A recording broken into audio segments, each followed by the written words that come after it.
Why do I need Jesus? Isn't being a good person enough? Listen, maybe you've asked this question or you've heard it from your family, your friends, or while scrolling on social media. Maybe you're someone who say, I pay my taxes, I treat people right, I try to do more good than bad. I believe in God, so why do I need Jesus? If you've ever thought that, heard that, you're not alone. But here's the plot twist. If being good is enough, how much good is really enough? And if there is no scorecard, who's the scorekeeper? And if your kindness is enough, who's counting your kindness? Listen, if you just stick with us for a few minutes, I'm going to hopefully give you a new perspective on what it means to be good from a biblical perspective, as well as help you understand why all your best efforts really isn't enough. But guess what? That's good news, and I'm going to tell you why. So listen, stick around. We're going to talk about grace, faith, forgiveness, and real hope. See you in a minute.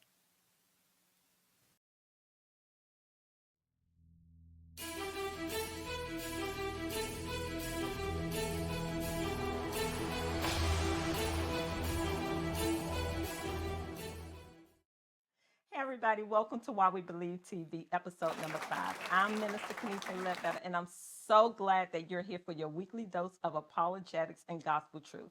Listen, if you're new to this platform here is dedicated to defending the Christian faith, also known as apologetics. So if you're a Christian who, just have a hard time with defending the faith and explaining why you believe what you believe, or if you're a non-believer who wonder what Christians believe, not just what we believe, but why we believe it, guess what? You are in the right place, because what we believe and why we believe it are two different questions with two very different answers, and they both deserve a real honest response. So listen, what we're going to do is dive deep into some of Christianity's toughest and most complex questions. So if you're ready to go beyond surface level faith, you're in the right place, and I'm so glad you're here and looking forward to taking this journey with you. So, like I said earlier, we are going to tackle another tough question, and that question today is, why do I need Jesus? Isn't being a good person enough? And guess what, guys? I have a special guest today. I have the beautiful Brittany Jordan. I'm gonna have like the happy claps go on right here. So listen, the reason we're going to even have this conversation today is because within our family group text message, so now you know we're family. Yeah. Brittany threw out a question from a TV, YouTube channel that you were actually watching, right? Yep. So, And so there was a young lady, correct me if I'm wrong, she was Jewish, and she was asking the question of, being a good person and why does she need Jesus? Why don't you fill us in a little bit about what you was watching, Brittany? absolutely, yeah. So, hey, everybody, I'm glad to be here. Thanks for inviting me, Nite.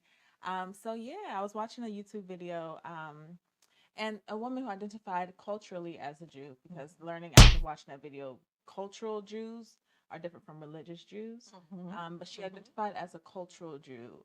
And she was just like, if I'm just striving to be my best self or be a good person every day, I don't see why I would need to follow your faith or follow the Christianity faith. Mm. Isn't being a good person enough? I strive to be good. I strive to be kind. Um, yeah, that was sort of her take on the Yeah, argument.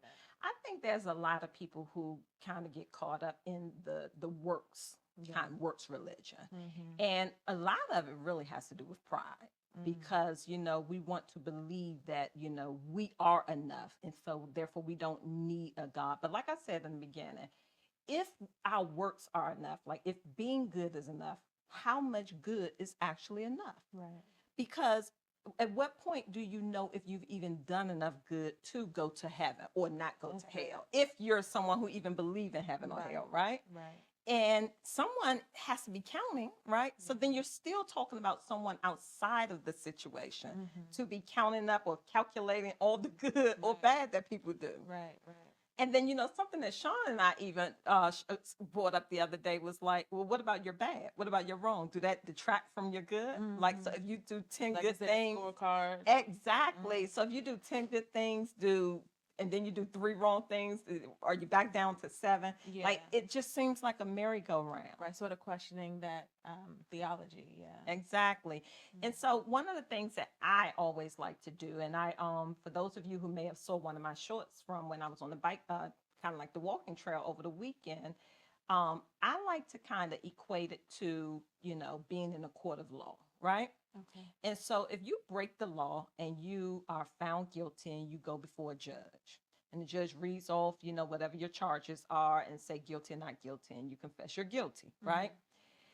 Well, the judge have the opportunity to just say, okay, you can go free, right? I forgive you, right? But would that make the judge a just judge? Mm-hmm. Like, can you imagine going before a court of law and saying, you know what, Judge, Your Honor, I've been a good person. I treat people right. I try to do good. So I think I should go free. What kind of judge would let you go free when you say that? Mm. That's a good question. If you think about it that way, yeah. I don't know what kind of judge do that. Maybe an unjust judge. Maybe somebody who's already in office right now.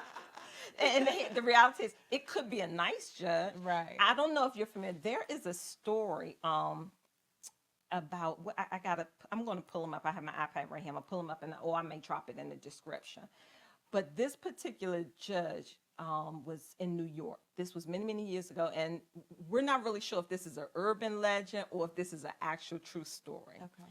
But the story goes like this. There was a judge who was widely known to be a kind judge, a very good person, an honest judge. And a baker, a local street baker, brought this woman to court because she was poor and she had been stealing bread from his bakery. So the poor woman, she stands before the judge and the judge reads off, the charges and asks her guilty or not guilty. And she says to the judge, guilty. She admits to the charges, but she proceeds to tell him that, she's a good person and she says all these different things. Well, the judge does something that's very interesting. He reads the charges and he tells her, well, this is the fine. X amount of dollars, I forget what the story actually say, but let's just say for the sake of the story, $100, Okay. or, 1 year in jail. So he tells her, $100 or 1 year in jail. And she says, well, Your Honor, I can't pay that. I don't have it. That's the reason I was stealing. Like, I'm poor. Yeah. So the court becomes amazed because the judge does something so interesting. The judge actually gets up off of the bench. He takes off his robe. He comes down and he pays the fine for her. Mm.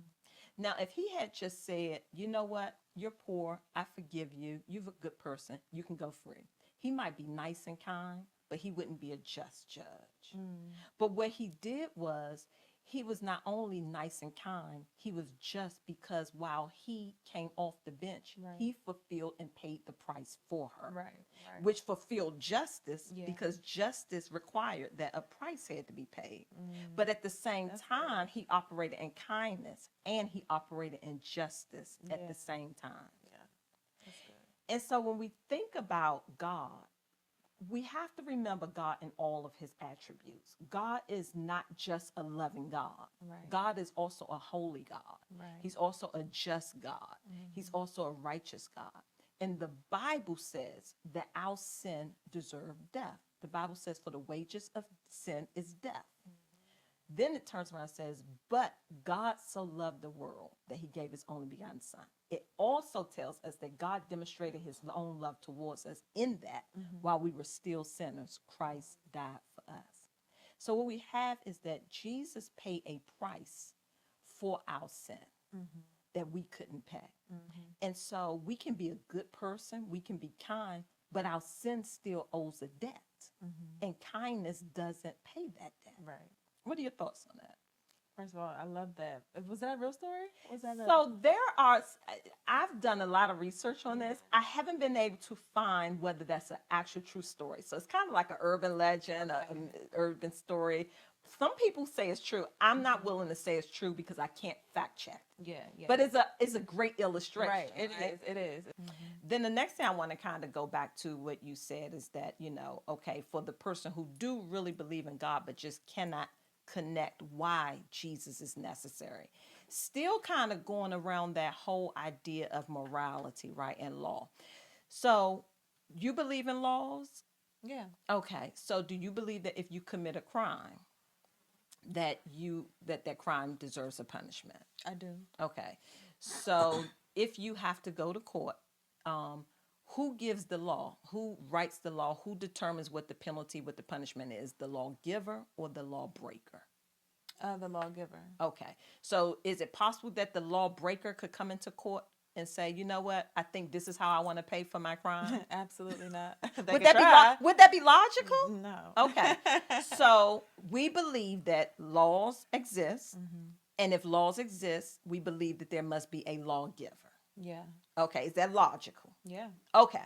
So if moral laws exist, let's just say, I don't care where you are from, what persuasion, what your background, what your culture, what your ethnicity is. There are just some moral laws that are written on our hearts. Yeah. We don't have to be Christians. We don't even have to be religious. Right. But there are just some things everybody believes, unless you're something completely wrong and disconnected. It's not okay to harm a baby. Right. Everybody believes that killing is wrong, right? We're not talking about self-defense for those of you that want to get technical, Yeah. but we believe that to murder is wrong. Right. So, harming babies are wrong. There's just some things that are inherently within us, Right. moral laws that are just written on our heart. Yeah. Okay?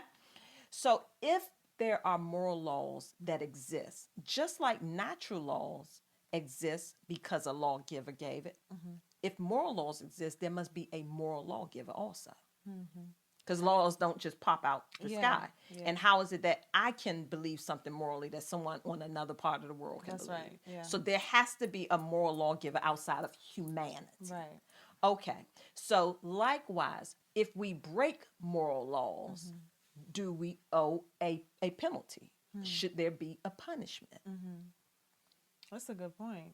I mean, we would think so. Okay. So just like our natural example, Yeah. who gets to decide what the penalty is? The moral lawgiver or the moral lawbreaker? Right. That's right. Absolutely. The moral lawgiver. But I go before the moral lawgiver and say, I'm a good person. Right. Right? Yeah. I did this and I did that. The moral lawgiver gets to determine the penalty and the payment for it. And what God, as the moral lawgiver, did was he determined the penalty, which is sin. The wages of sin is death. But he also determined the payment, which was Christ Jesus. And so one of the things that a lot of people tend to get hung up on is how can an almighty, everlasting, eternal God be a human being and walk the earth and die? Like, was when Jesus died, was God in heaven dead too? Like, how does that really work, right? But what we got to understand is that when Jesus walked the earth, Jesus is God in human form. To take on human form was an addition to God's nature, not a subtraction to his nature. And so he added humanity to his deity. So he can know how it feels to be one of us. Exactly, because he became the perfect sacrifice. Because an eternal moral crime needs an eternal punishment or an eternal price paid for it, payment. Did that make sense? Yeah, absolutely. It makes sense. I think, for some people, like before they can even get to that thought process, though, they are still trying to calculate, okay, well, if there is a true and loving God, why is there so much pain and hurt and all this stuff that we're going through? Oh, y'all got to go back and watch my previous video. That was video number 1. If God is such a loving God, why so much evil and suffering? Brittany, the number 1 answer to that is free will. Yeah. Because here it is, when God created us, we know that God is omniscient, right? Meaning omniscience means God is all-knowing. And he knew we were going to sin. And one of the things I get all the time, well, if he knew he was going to sin, why would he create us? Right. Well, let me ask you a question. You have children, right? Now, logically and intuitively, you know that at some point they're going to do something bad or do something to break your heart. For sure. Right? I mean, that's just logical. We know that as parents. But did that stop you from having kids? No. Why? Because of love. Because of love. Yeah. God called us here to multiply. So that's exactly what I'm doing. So God loved us so much Yeah. that despite knowing that we were going to sin, he created us anyway. And the reality is that sin is a result of free will. But you can't have love without free will. Because if he created us as robots and all we could do was love him and choose him with no other options, we wouldn't. Is that really real love? Like, do you want to date somebody? You're married, but let's hypothetically say Rob loved you because you were the only option. Uh-huh. Like, who Great. wants to be the only option, right? You want someone to choose you. Yeah. Real love requires real choice. Mm-hmm. So God had to allow us free will. Mm-hmm. But the reality of free will is that while free will can choose to love God, choose to serve God, it can also choose to rebel against God, Mm-hmm. choose to sin against God. Mm-hmm. And so, because God is holy, when we, again, back to God's attributes, we have to remember God is a loving God. He's 100% loving. He's 100% holy. He's Yeah. 100% righteous. His love nature sacrifices for us, but Mm-hmm. his just nature requires a price. Yeah, that's good. And when Jesus went to the cross, God's love nature and his just nature were fulfilled all at the same time. Mm-hmm. One did not trample over the other Yeah. to reconcile us back to God. Yeah, and I think honestly the main struggle is, whether you are a believer in Christ or you're not a believer in Christ, it's just understanding God's nature. Because that expectation that things are going to be easy because we love God or follow God is just simply not true, because he's not a controlling God. He, like you said, he gives us free will. And if he was controlling, we wouldn't be able to do all these things that we want to do. We wouldn't be Really, able we couldn't. to sin, like we may have sinned. We wouldn't be able to just live this life because someone would, have their foot on our necks. So respectfully, God is a loving God. He's a God who gave us free will. He's not a controlling God. And because we have sinned against, because we have, walked away from, or even really just truly resisted, like, I don't want nothing to do with you, God. You got too many rules. You got too many, expectations. Like, I don't want nothing to do with you.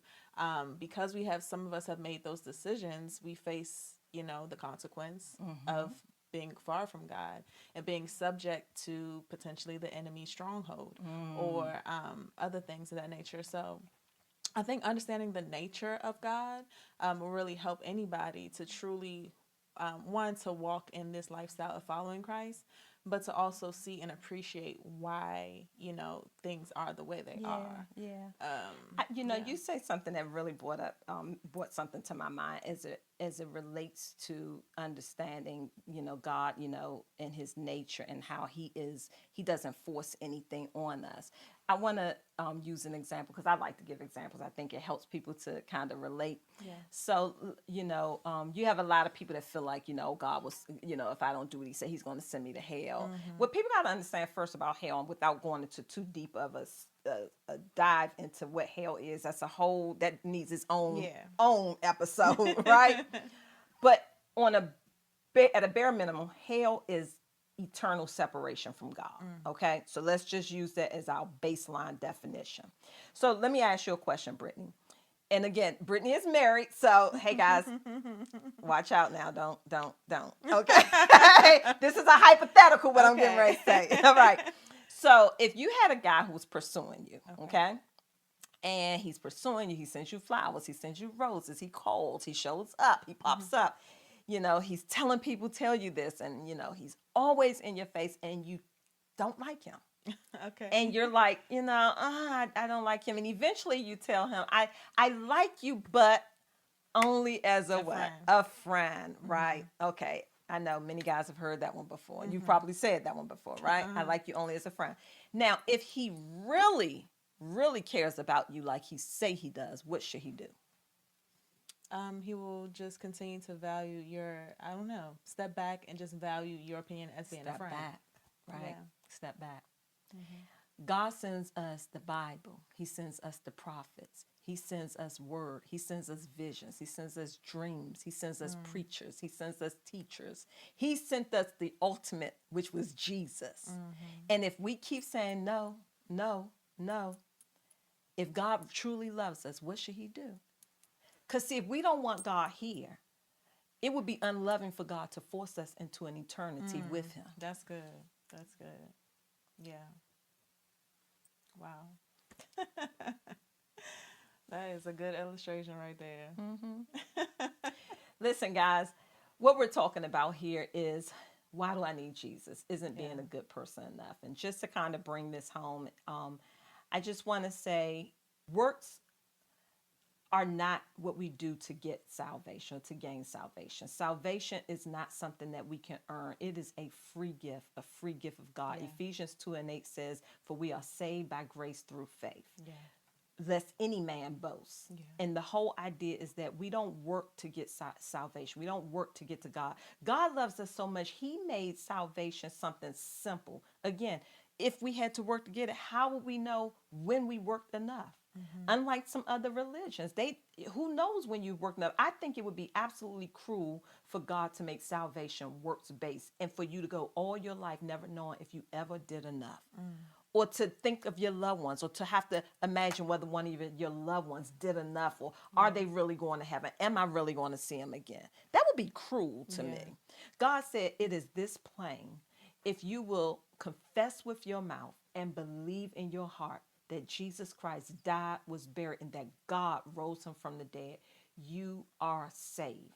That is salvation in a nutshell. It is plain. It is simple. You don't have to put any guesswork into it. Now, as a result of salvation, there ought to be works, because now you're in relationship. Yeah. You have And to kill that your is the flesh. difference between religion and relationship. Yeah, that's right. You have to, what you do outside of salvation is a reflection of your salvation. So I'm not going to do what I did prior to knowing Jesus and then expect the same reward, because following God and being in a relationship with God eventually leads to a changed heart. Yeah. It leads to a changed mindset. So although it's not necessarily your works, right? Because someone would say, well, isn't going to church works? Isn't being, serving on a ministry, isn't that works? The Bible tells us to be in community. Isn't that works? But no, that's just an outpour of your relationship with God. And like with any natural relationship, you're a married woman, I'm a married woman. As a result of this relationship, there's some things I want to do. Right. There's some things I don't want to do anymore. Yeah. Because it could affect this relationship. And it's Yeah. not the rule. It comes natural because Yeah. I'm in relationship. Yeah. And that's why it's so important that, because you'll have people who say, "I'm saved," but they never change. So the real question is, are you really saved? Right. Because if you had a conversion experience in your heart, now don't get me wrong, while salvation is instantaneous, sanctification is a process. So you don't change overnight. You're not expected to be perfect, but there should be a change, a continual level of growth. For sure. Just like with any relationship you're in, on the job, you're going to grow and change and adapt and adjust. You're going to do things that help promote you to be a better person in that line of business, in that career. And likewise, in this relationship with Christ, you're going to want to get involved and do things that's going to promote you being a better Christian, being in a better relationship with Jesus Christ. Prayer, praise, worship, fasting. These are things that promote a better relationship with Christ. Yeah. And it's just a natural outpouring of relationship. That's right. Yeah. So listen, guys, if you found this episode useful, listen, like, share, comment, share this with someone else who may be going through or have some of these thoughts or questions. It was a pleasure being here. I'm looking forward to seeing you next week for another dose of apologetics and gospel truth. Till then, be blessed.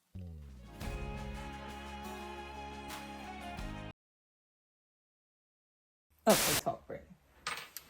Yeah, so my name is Brittany. It's Monday. Okay. Listen, if you are one of those people who feel like, I got tongue tied. I do that all the time. Listen, technology, you're going to do what we say, because if you don't, it's going to be a bad day for you. For you. Mic check, 1 2 1 2. Okay, well, we're going to just test out some sounds, see how we sound. Say something, Britt. Yoo-hoo. I might be too close, so we'll be able to see if my was too much or if I need to be back here. Right. Happy Monday. Okay. Like, yeah, do it.